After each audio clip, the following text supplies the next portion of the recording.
Hey, welcome back. I seem to be on a little bit of a Joe Quesada kick. Not too long ago, I did the 4 issues of One More Day Spider-Man that he drew, which I thought was just some of the best art, maybe the best artwork I've ever seen him do. And not long before that, we did Exo Manowar from Valiant Comics, and now we've got NINJAK. This is number one. I'm pretty sure I've got number two somewhere. I can't find it. Um, yeah, I don't like Valiant Comics. There was just nothing about any of their stuff that seemed to appeal to me. Why did I pick up any of these? Like the EXO, the same reason for that is the same reason I got this. Joe Quesada's drawing it, and I like his stuff. I've mentioned this before that he'll go through phases of his artwork where it's, to me, as far as I'm concerned, it's really good, and then he changes it, and it's still kind of good, then he changes it, and I kind of hated it, and he changes it, and it's good again. It's hard to say, but he's got a very distinctive artistic flair and a style that's very unique to him, and I like it. And I dig the artwork that he does in this book. But I mean, the concept, the name Ninjak, just it's kind of silly to me. But I mean, whatever, right? And then he's, I mean, kind of like a warrior ninja guy, I guess. I don't know anything about the character. Did he exist previous to this book? Is this some kind of revamp? Is this a brand new thing? Who knows? I don't know. What I do know is, once again, it's one of these like crazy shiny whatever this material is, and gatefold cover, front and back. It's kind of fine. I think the back cover doesn't really add anything, but the ninja part of the guy coming out of the front is kind of cool. And again, the insides of these things are just hyper, like, reflective, like a mirror. Like, there's my phone. You can see how it's recording. It's kind of crazy. I kind of liked it, but it is weird. I wish I could tell you too much about the story. I couldn't get into it too much. I mean, I have read it. I was just here for the artwork, as happened so many times. And Joe Quesada's got something really unique about him that, I mean, I'm not going to say no one has what he has, but I mean, you could say that about any artist. No one has the very specific set of skills and abilities that any one artist has, but then a lot of artists are, you could see bits of other artists in other ways. Like, you'll see a lot of Jack Kirby in Eric Larson stuff, or you'll see a lot of Jim Lee in every artist that ever worked for him at his studio, for example. So Joe Quesada's got interesting panel shots, composition, choose low angles, hard perspectives. I think his part of a problem, maybe, and again, this is older work. This is, it says in here somewhere, I want to say this is in the 90s. 94, so I was still in high school, for God's sake.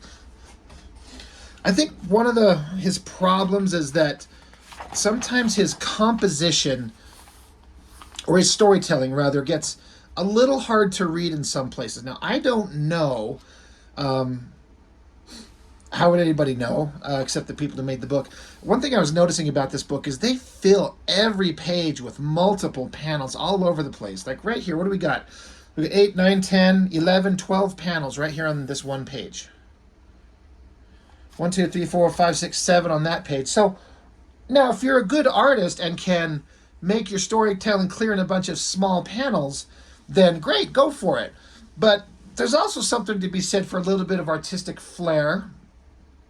And then some artists take it to too much of an extreme. We all know the kind of standard image guys and the ones who take it to the worst excesses. Those extreme studio guys where it's just splash page after double page splash after splash page, and you're like, you're not getting any story. But then you could go back the other direction too far and just do 12 panel pages, and it almost can become kind of hard to read unless you're a really good artist. Joe Quesada is mostly a really good, I mean, he's absolutely a good artist, but as I'm talking about how clear he makes his stories. They're mostly clear. He certainly likes this cat, because there's a cat in this thing. There's like a little storytelling element. Now, I wonder if this is something he put in there, if he chose to do that, or if the writer of this book was specific. Like, I want, okay, you got page 3. It's 12 panels, buddy. You're going to make it all fit. You're going to make it all work. And he did, but this addition of this cat. I normally don't care for Valiant Comics coloring, but I do kind of like it in this one. The setup is there's this gangster shit going down, and in the background, in the darkness and silence, is NINJAK. Now, every panel, it seems, where it's got NINJAK or seeing things from his perspective, Quesada's throwing in this is Art Nouveau, this designy border elements on all these panels that have him in there. It's kind of neat looking, but one, why? What does it serve? Are they using them as directional devices to draw your eye? Like, you see this circle here in this design, but it's kind of focusing on the fact that he's like looking through goggles or something. And then how this one, it kind of comes down and loops around under here to show he's pulling off, like he's got this. What's crazy is you can't tell his outfit. I was going to point out his outfit, but we haven't seen him yet. So here's this heavily shadowed figure with these, like, just yellow dots. Now, some kind of thing that dangles from his cock or something like that. It's some part of his outfit.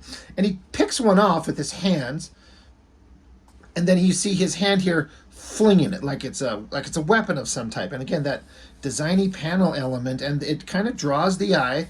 So I guess there's a reason behind it. Whether it works or not, at least it's kind of interesting to see that there's a thought behind it. I'm doing this for this reason. Now, whether it works or not is subjective, but it's not just arbitrary and random. I've always liked the simplicity of that panel right there.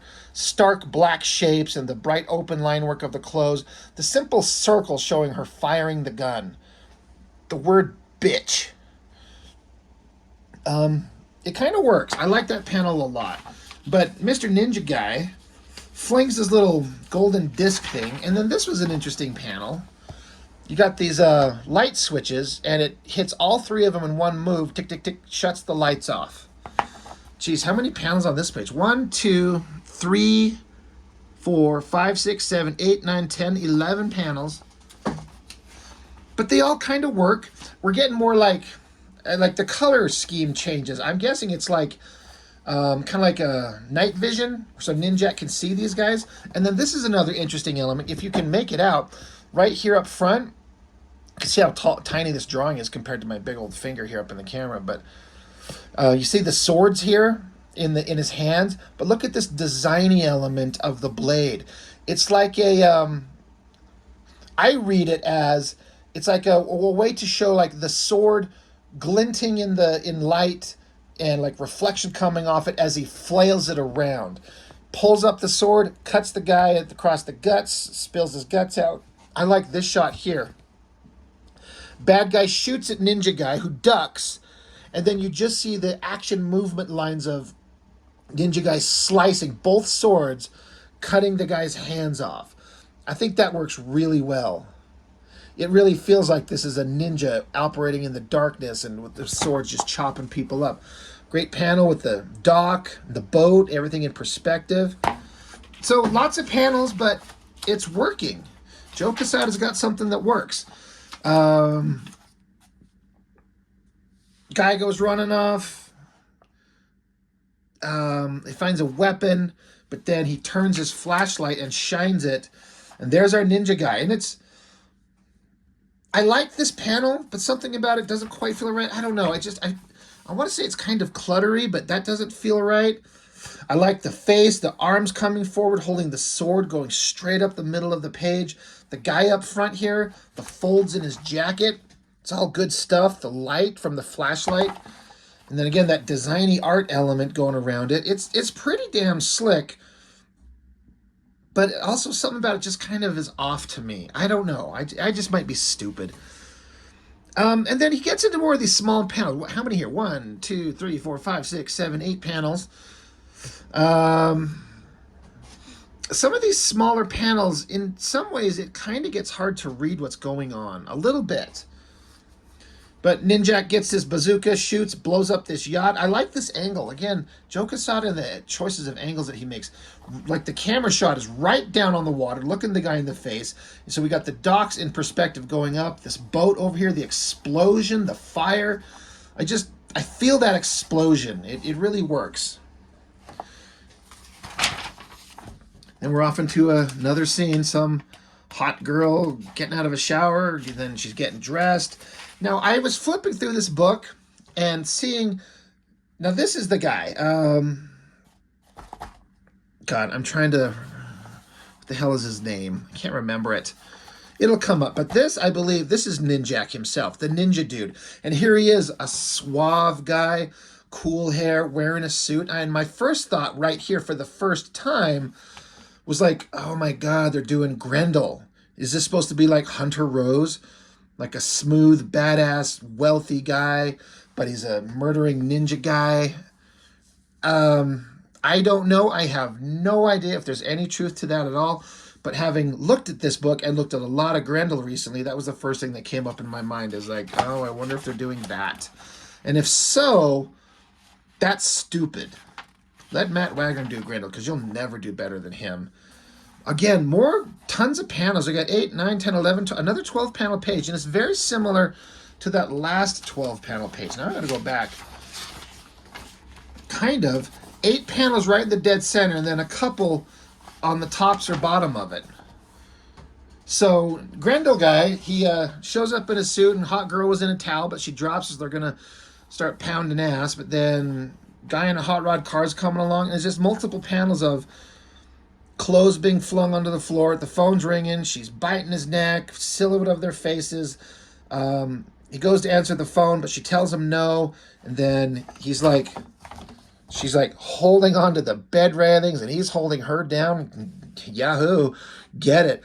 Nice, simple, like basic 1-point perspective on this building, the lamppost, the car, but it works. I kind of like it actually. But again, lots of panels and another high angle perspective shot.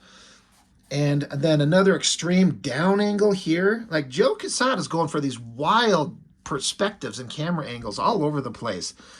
But he just banged ass on this girl, and then she starts flirting with him. But then he calls her out on some bullshit that she did that she didn't know he knew. So she tries to smack him, and he throws her down on the bed. Yahoo. Again. Like holding her face down.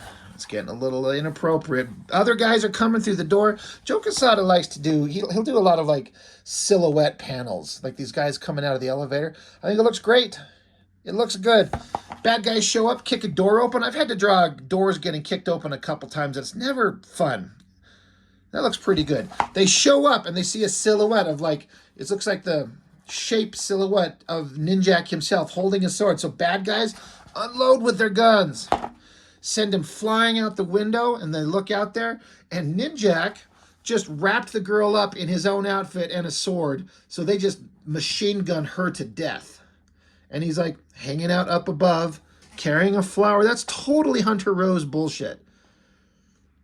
How many panels here? 1, 2, 3, 4, 5, 6, 7, 8. Lots of panels, lots of panels. I kind of like this shot and the coloring on it. It's a hard angle to draw the face like that. Really good shading on the nose. So, our NINJAK guy, he's pretty ruthless.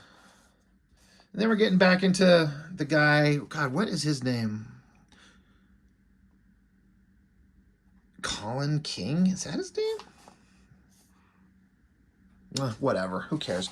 I don't know this for a fact, but I feel like that image of the guy in the background, like a news announcer, I've always thought that that's supposed to be the inker of the book, Jimmy Palmiotti. I mean, that's who inked it, right? I haven't even seen a credits page. Or if I did, I missed it. It's probably in the back. But Palmiotti and Joe Quesada always worked together for a long time. Yeah. And that just, from my recollection, that looks like him. So, I mean, if I'm right, it's just funny that the artist would throw that in. They're like, hey, dude, I put you on the panel in the background of a scene. That's fun. But bad guy, or rather, the hero, he's on the phone, he's making calls, he's playing with bugs, he's smart, he's sophisticated, he's ruthless, he's deadly, he's Grendel. Stop it. Fucking football cards. Anyway. Then we go to another scene. Some other very rich place. Great details on the backgrounds. This lady shows up and there's this like medical bed, and this lady's feeding this guy, and it shows that he gestures with his gross, like, wrinkly old hands, and then you can see down here this blood and goop falling from his nose. But this girl that came to feed him, he like basically commands her to take her clothes off. Now is he gonna fuck her, or is she just gonna be naked? I don't know, but it's like creepy shit. But it's good drawing. That shot of the face, the nose and mouth.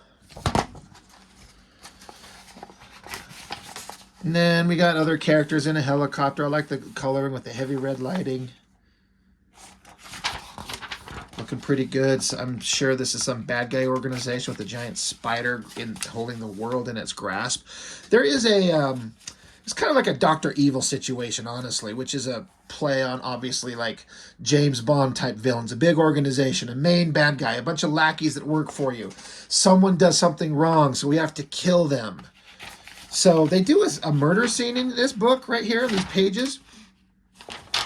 So there is one guy that's betrayed the organization for whatever reason. And then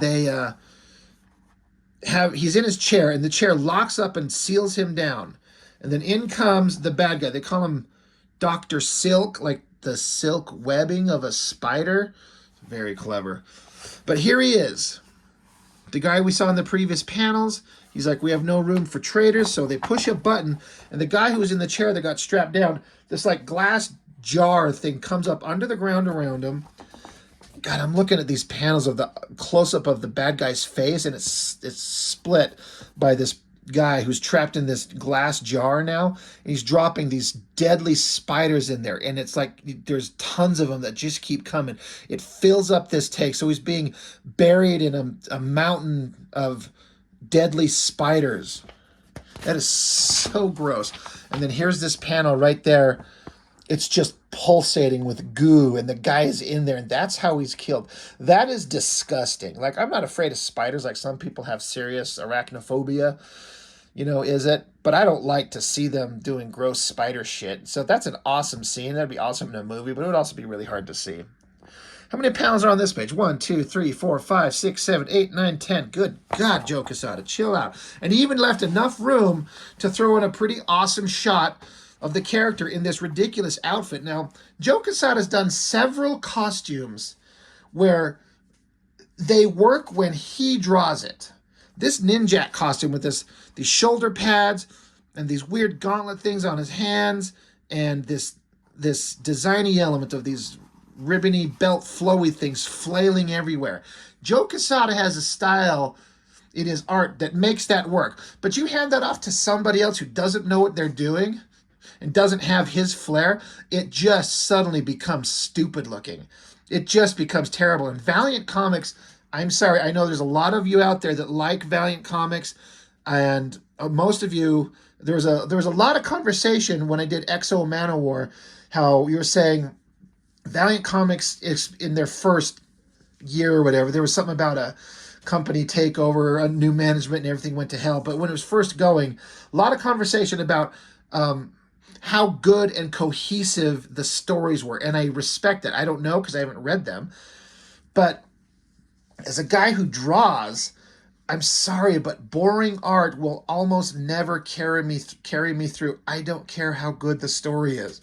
I mean, it has to be breathtakingly, shockingly amazing for me to read comics that have the kind of boring art that Valiant Comics normally did. Now, that's completely subjective, and that's just my opinion on it. But Joe Quesada, he can make bad or weird costume designs work. There's this one. There's one that the Ash character and some of the characters they've got in that book, that Transformer-looking version of Batman, when what's his name? Azrael took over, and he got some kind of like robotic costume. The first time I ever saw that robotic Batman costume was a shot that Joe Quesada did of the character standing on a roof with his knee bent up, and I'm like, it looked awesome. Then I saw the actual book itself, some other artist, and it looked atrociously stupid. So there's good and bad with letting Joe Quesada design costumes. He'll make them look awesome, but no one else can. So, more ninja fighting, crazy camera angles. This panel's practically upside down to give a sense of drama as the guy runs into an elevator, doors shut, and the doors crack open again. He gets shot to death. There's this dead-ass body. Here comes NINJAK. I love this panel. The pose, the weird and kind of interesting like way he draws anatomy and shadows on his legs. I love it, actually. That extended leg, all the muscles in that dark kind of spandexy costume of his there. I think it looks great. And I think the motion of it all, as he dives, puts this guy's head through the glass, and these ribbons of his flailing behind him. It works. It looks really good. Even NINJAK like sitting on top of the car there. It's kind of cool. Great shot of him jumping, a lot of speed and motion. Stabs a guy. Car goes spinning, tries to run people down. Or he doesn't try to run down. It's a buddy of NINJAK saying, hey, get in the car. So now they're taking off. But they can't get out of the car. The car's been rigged. And somehow, some way, somewhere in this car, they didn't know that it's got all these containers of water that start pouring water inside the driving compartment of the car to drown them. As the water rises up and they're underwater and they're going to drown, and that's where it leaves off. So a kind of a decent cliffhanger. They're like, oh my God, they're going to drown. You know they're going to get out of it. At least the main guy is. But kind of interesting. So as long as Joe Quesada was on the book, I was on board. And I think he went 2 issues and that was it. I was gone. I was out. Nope. The other guys they brought in just did not look good. And this is me. It's my opinion. It's my choice. It's my interests. If the art is terrible, I'm not reading it. And that's purely subjective. So even if the story was amazing, I couldn't take the crappy artists once the good ones left. And that's true across the board. For any comic, even ones I've loved forever. Like if I was super into the story, but then they get some terrible artist on it, like that happened in X-Men all the time. A lot of the Image comics, someone else is drawing it, like the main artist that you want to watch, the one you're interested in, then he hands it off to one of those lesser guys, and they're just not as good, and you get less interested, and you stop picking it up. But if you're lucky, some of those new guys turned out to be really good once they started growing and getting better. Anyway, I'm just going off here talking about possibilities. But there's no possibility that I read any more than 2 issues of NINJAK, because that's all I've got and that's all I've read, and that's probably the end of it. But Joe Quesada, he will make me pick up a book, or at least consider picking it up. I don't know if he's drawing anything anymore. I don't know what the hell he's doing, but I wish he would. Anyway, that's it. That's all I got. Thank you for watching, as always.